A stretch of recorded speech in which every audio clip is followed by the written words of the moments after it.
Look at everybody coming in. Look at this. This is the hard part. This is the real intense part when you see all the happy faces ready to sing a song. There we go.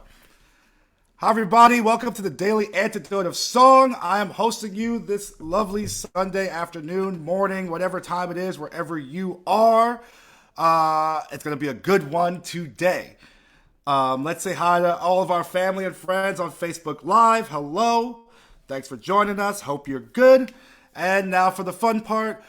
Let's say hi to everybody right here. Here we go. Hi, Andrea and Hubby and Sharon and Khadijah and Jacqueline and Aaron and Arlene and Berkeley. Hello, Hoda and BC. Hello, Becky and BC. What's up, Nancy and Kim and Susan G. Hello, Annette. Aloysius, how you doing? Hey, connecting to audio, otherwise known as Brian. What's going on? Sheila in Florida. Jenny in the UK. Hey, Sherry in New Hampshire. Deborah in Kentucky. Good to see ya. Sue, Carolyn. Let's move this thing so I could read Trish's name under there. How you doing? Hey, Kevin. How you feeling? What's going on, Christiana, Britton, and Bob in Maryland? Let's switch to the next page and say hello to Pete and Janet in Toronto, Ruth, Mabel. What's going on, Bonnie and Boise? Hey, Ann in Maryland. Hey, Kathleen in Albuquerque. Lynn and Cliff, how you feeling? Amanda and Miles, good to see ya. All right, what's up, Busy? What's up, Sarah? Hey, Doug. Hey, Jamie and BC. What's up, Luda and Mark in Victoria, BC? Hey, Steve and Michelle in Silver Springs. What's up, Kate? Oh, Carolyn, how you doing in DC? Fred, what's going on? Karen, how you doing? Susan, James, good to see you again. Harold, how you feeling? What's going on? Gary, what's going on? LMG, what's up? Dawn, what's up? Storm, good to see ya. All righty then. Who am I missing now? Storm, LMG Storm, and I guess I got Ralph and Kay and Hindi and Keith and Robert and CY and connecting to audio. And I think I got everybody somehow very quickly because of my New York style of speaking. I can speak faster than anybody on the block. But welcome, everybody. We are celebrating Women's History Month, and we've got Women of Jubilee Voices today who are going to teach us something very wonderful and teach us a wonderful song that we're going to sing together. I hope you're ready. I definitely am. And I'm going to pass it over to you all. Take it away. Hello, hubby. Thank you for that great welcome. And I'd like to introduce to you Women of Jubilee Voices.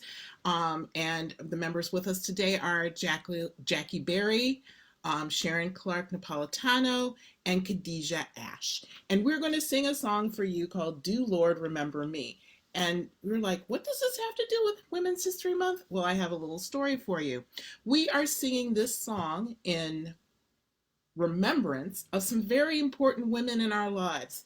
Now, when you hear about the things that Black women used to do after the Civil War to help their families prosper and to work their way out of the relationship of bondage they were in, you hear about domestics. But have you heard about waiter carriers?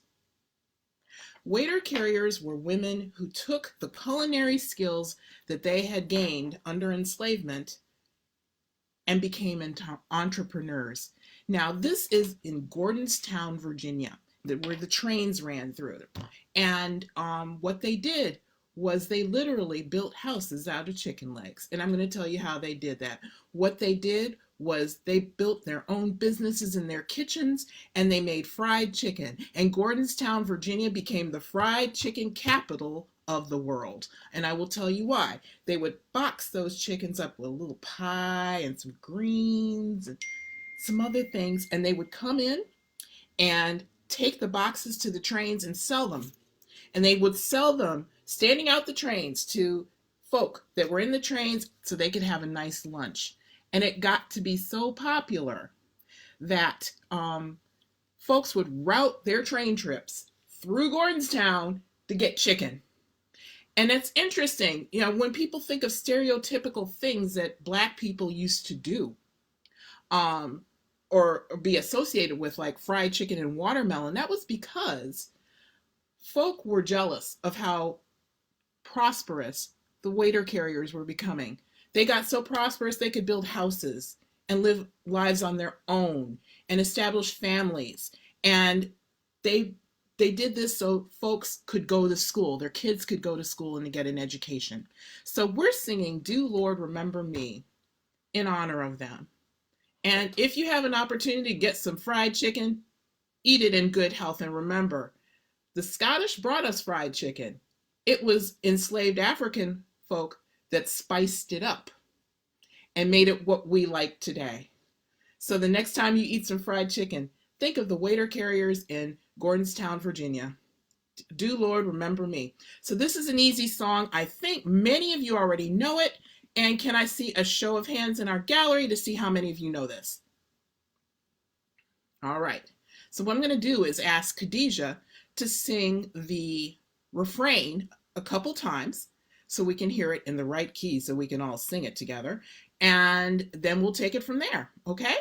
Khadijah, can you give us the chorus? The words are do Lord, Lord remember me.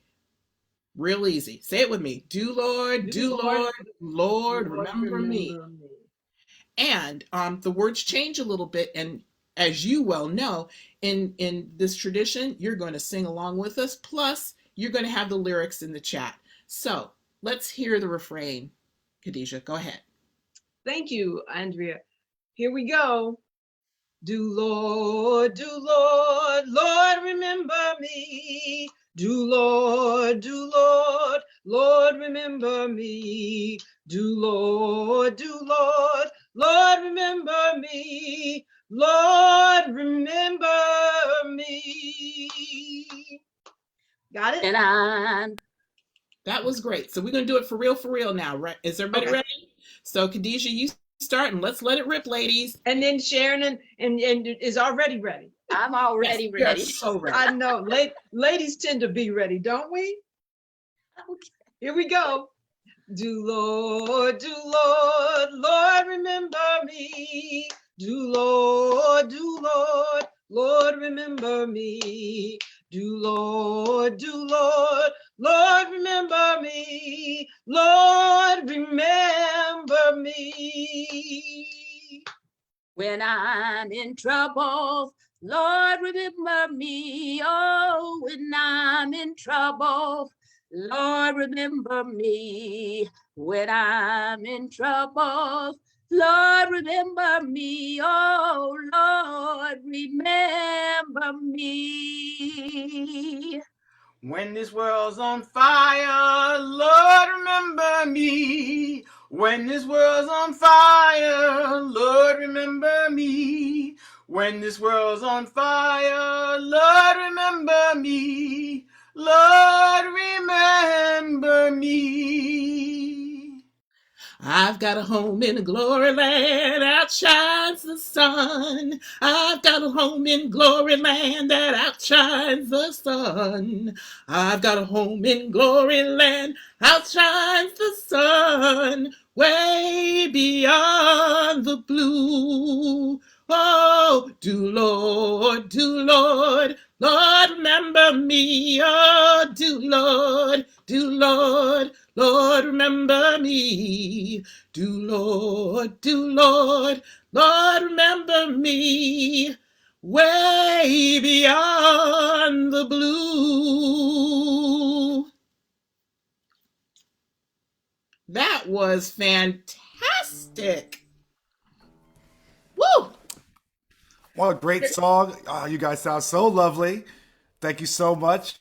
That's the thing about these call and response gospel songs. You can sing them all day. Once you get that feeling, when you get that groove, that connection, that's, do Lord, we could remember a lot of things for hours with just that. But yeah, thank you so much.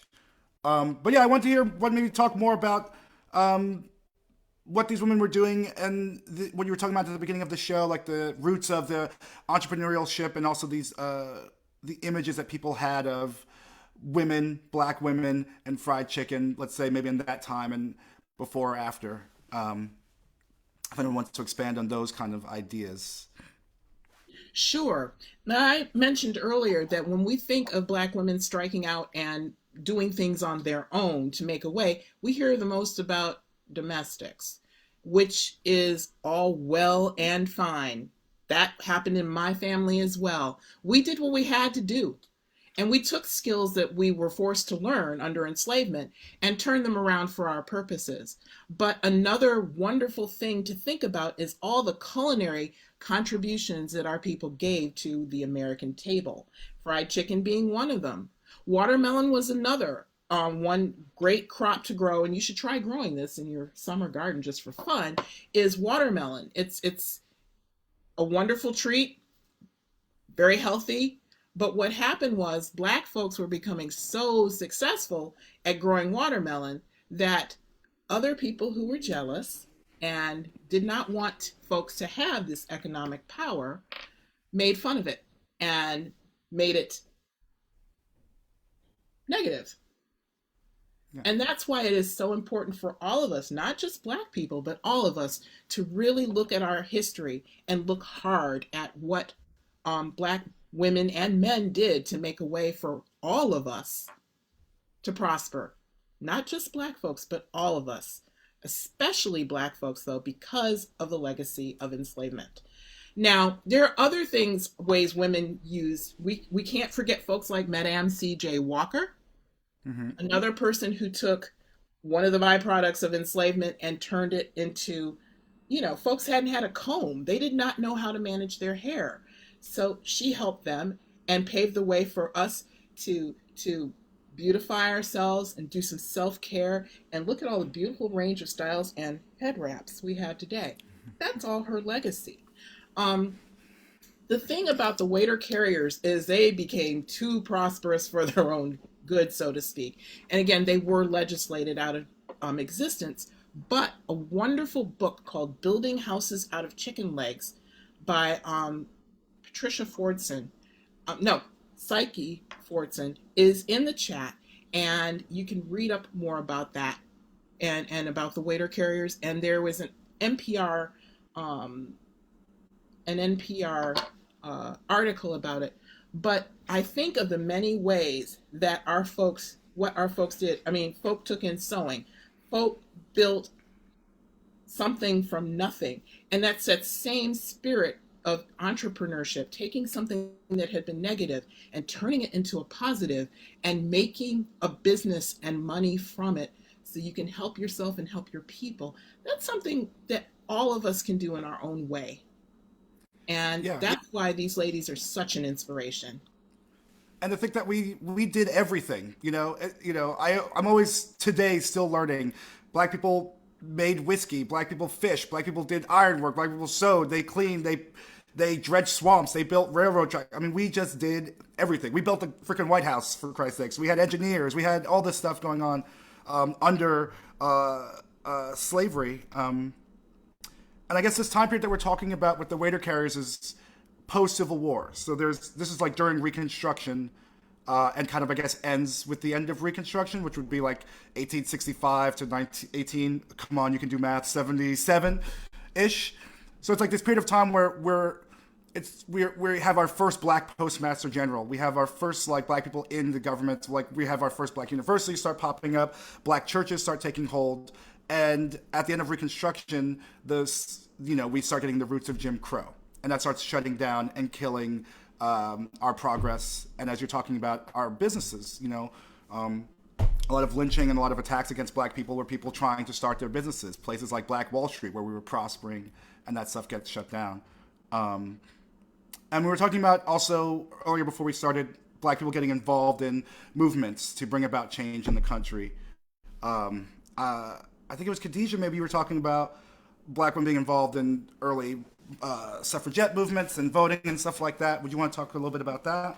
Absolutely. I think we don't hear a lot about it, but Black women were involved on an equal basis with white women in terms of the right to vote and gaining the right to vote. I mentioned that it's sort of startling, but it's real that when I was born, women weren't free to vote. So it wasn't that long ago. We talk about history, but some of those things lingered many years after the Civil War. And I think, too, about the song we just did, to some might seem to be purely religious gospel, but we are remembering people not based on their religion. We're remembering people based on their contribution. And the church back in early years was a strong part of who we were as families, who we were as society and community. So church was not that separate from all the other things that we did. And again, the entrepreneurial spirit was in church. Many times we built churches not just based on the free donations or what they call free will offerings for building funds and that. We also sold dinners in church. We couldn't often leave the church and go and eat at Ruth's Chris. I mean, we had to stay where we were. When the civil rights leaders, mostly men, but also a lot of women, would travel, they couldn't go to the local eatery. They went to a woman's house who had the reputation of making the good fried chicken and who would put together some greens that were mouth-watering, and you put your feet under her table and everybody ate and the men left money. And again, the entrepreneurial spirit was in the church, it was in the home, and a lot of what women did, like Andrea said, was based on what we did well, which was cook, raise children, and out of necessity learn to clean and do other things that were domestic. But that cooking and nurturing, we made all kinds of money doing those things, and it expanded our communities in ways we don't often celebrate. So thank you for asking me to speak to that. No, absolutely. You know, it's just a good thing to remember daily, and especially pounding, I guess, during this month. Pounding, why did I say those words? It's the coffee, I'm gonna push it away. But to like put into your brain and meditate on, you know. And also just think about, you know, I grew up, I was born in the late 80s, and it was, you know, every day, every year in school, Rosa Parks was just a tired old woman trying to go home from work. And it wasn't until I went to the museum in Memphis at the Lorraine Hotel where Martin Luther King was assassinated, where they have the bust, and it's like, oh no, she was a political activist, and this was a staged movement, you know. And a lot of that bus boycott is, you know, a women's movement in its own way, and how women have contributed in that way. And we can go all the way back through, you know, we could stop at Harriet Tubman if we want, you know, of, you know, resistance and women being involved in fighting. But there are also slave rebellions that happened across the country that women were involved in. Women were side by side. It's like the old John Henry song, you know, Polly Ann drives steel like a man, you know, right there in it. Would anyone want to speak to the importance of having an all Black women's group singing these songs, and what that importance is to you, and what that importance is to the world, especially as we sing the song Remember, if anyone wants to harp on any of those things? I think it's important to elevate women's voices, period, and amplify them, and amplify their experience, no matter who they are. We have to remember that we are the representative of those who came before us, and that we have a rich history of accomplishments and achievements that we need to celebrate. These women struggled hard so we could have the relatively easy lives we have today. And back in the 1900s, it took a woman 2 to 3 days to do laundry. There's things we can't even imagine that our ancestors did that we don't think about, from voting to owning property to running away from a horrible situation. These women, the women that brought us to who we are, went through struggles and trials so we don't have to. And it's our responsibility, I think, as Black women in this particular situation, to amplify these stories and tell these stories and keep these songs so we can use them moving forward in the struggle, because the struggle continues.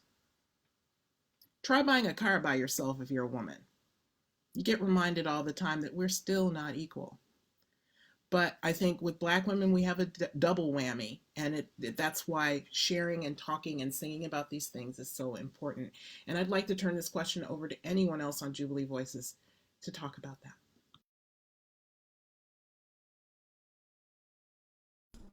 Well, I'd like to talk about my grandmother and my great grandmother were Baltimore entrepreneurs. They were the washerwomen. They took in the laundry. They did the laundry for people in Baltimore, and people came to the house to get the laundry.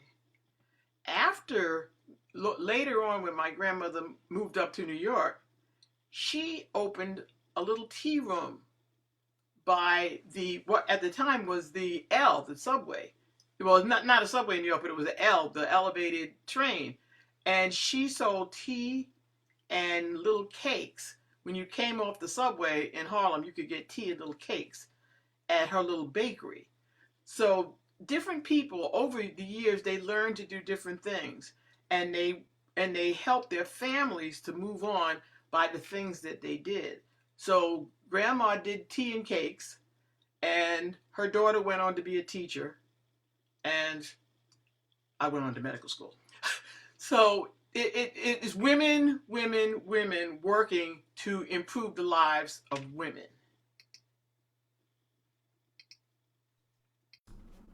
For sure. Sharon, you want to add anything to that? I remember, and just want to accentuate again, that we worked in many areas equally with white women. I think about First Lady Roosevelt, who made way for Marian Anderson in 1939 and that's recent.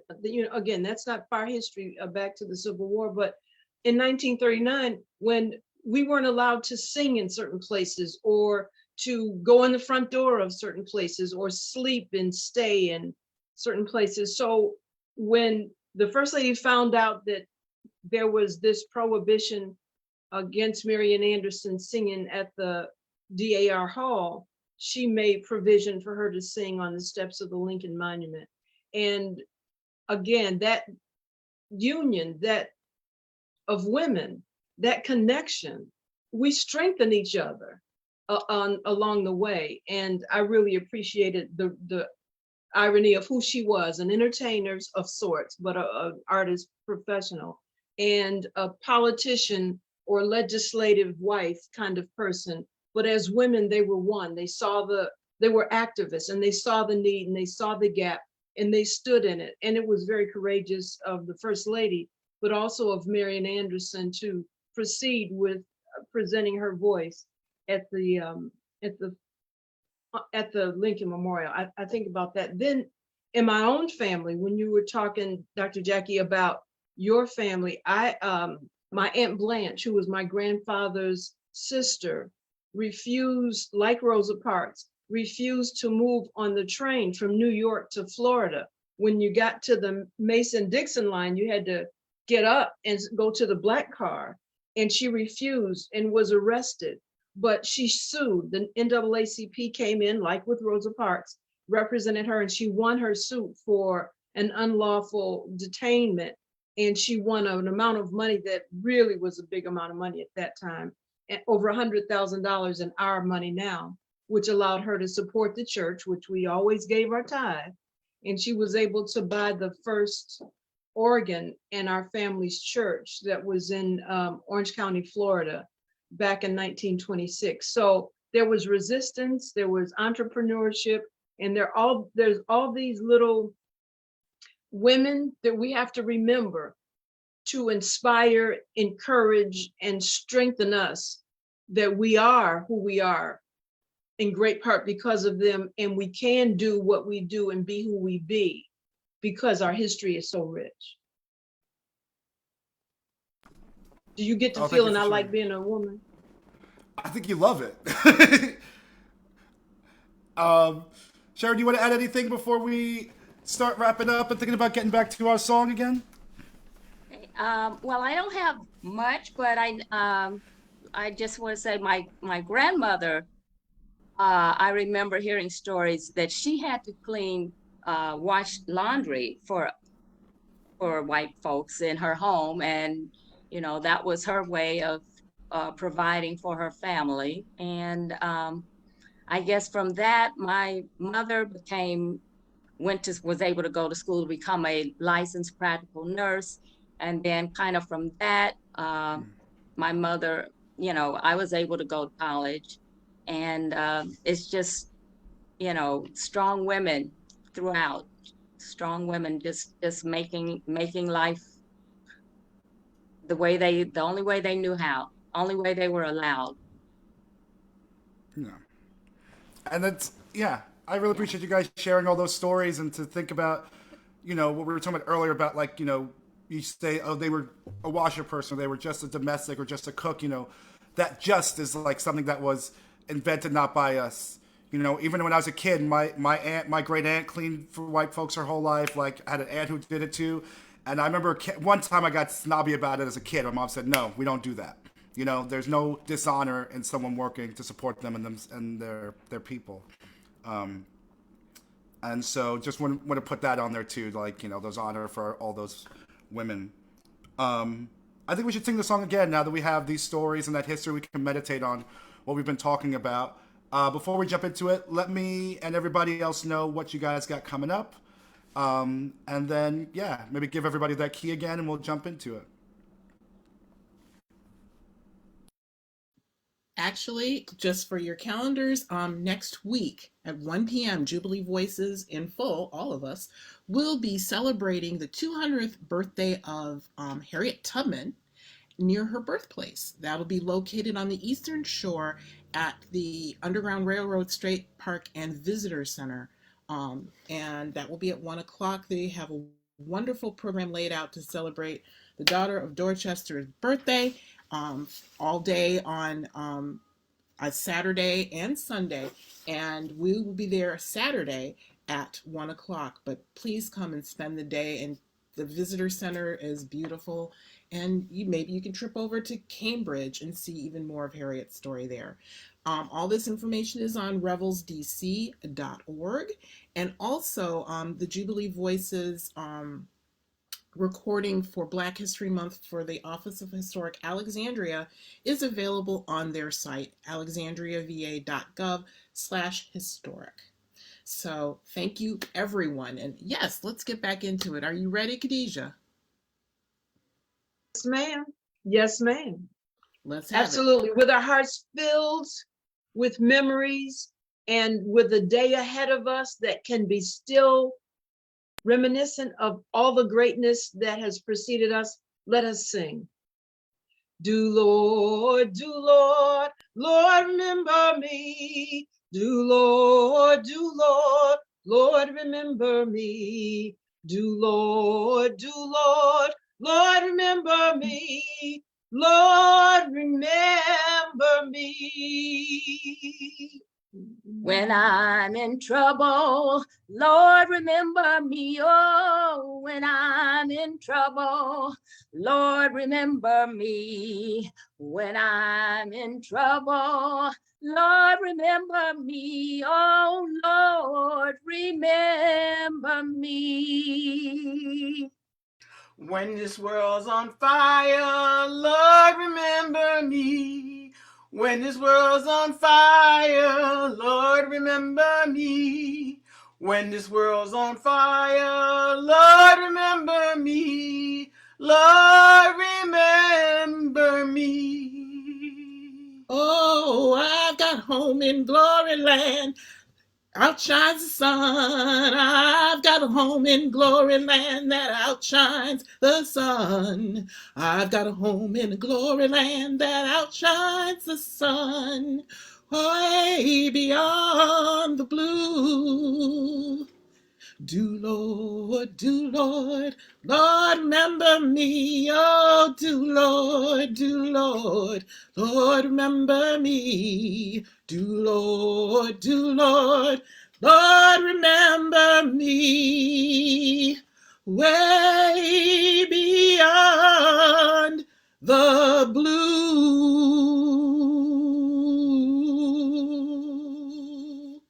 Woo! That was fun. Thank you, everyone, for having us today. Happy Women's History Month. Remember your mothers and your foremothers and all those who came before us. Thank you so much. And thank you all for your great singing and your stories and reminiscences. And yeah, let's try and make it a Women's History Year if we can. Let's just go for the whole year. Forget it. Thank you. I hope everybody out there enjoyed this. I hope you guys check out more of the history and more of their singing and grab the records and go learn about Harriet Tubman and meditate with them on that. I I guess it's time for the goodbyes, right? This is, I know, it comes so soon. But thank you again. I'm going to say goodbye to everybody on the Facebook Lives. Thanks for joining us, friends and fam over there.